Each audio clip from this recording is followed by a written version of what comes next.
ভারত বাংলাদেশের সীমান্ত সমস্যা মেটাতে সোমবার নয়াদিল্লিতে শুরু হলো ডিরেক্টর জেনারেল পর্যায়ের গুরুত্বপূর্ণ সভা।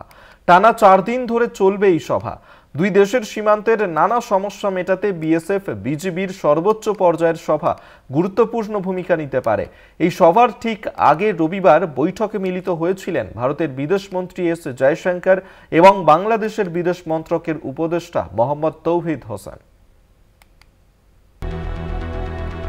দ্বিবার্ষিক আলোচনা শুরু হলো ভারত ও বাংলাদেশের সীমান্তরক্ষী বাহিনীর মধ্যে।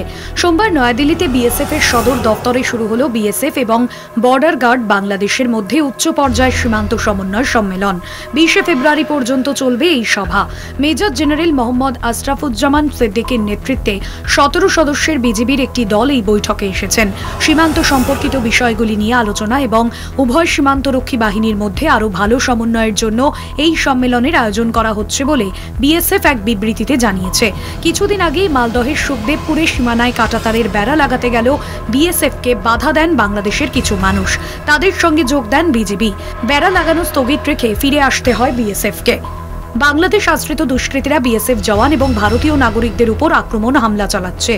তার প্রতিরোধের পাশাপাশি আন্তঃসীমান্ত অপরাধ প্রতিরোধের উপায়, সীমানা ঠিক করা, বাংলাদেশে ভারতীয় বিদ্রোহী গোষ্ঠীগুলির বিরুদ্ধে ব্যবস্থা, সীমান্ত সম্পর্কিত বিষয় পরিকল্পনা কার্যকর বাস্তবায়নের জন্য যৌথ প্রচেষ্টা, আত্মবিশ্বাস তৈরির ব্যবস্থা এবং অন্যান্য বিষয় নিয়ে আলোচনা হবে বলে জানা গিয়েছে।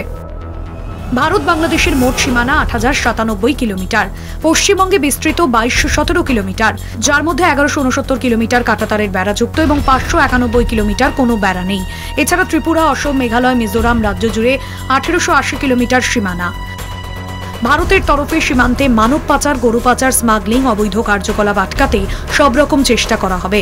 এই বৈঠকের মাধ্যমে ভারত তার নিজের জমিকে সুরক্ষিত করতে উদ্যোগ নেবে। কলকাতা টিভি।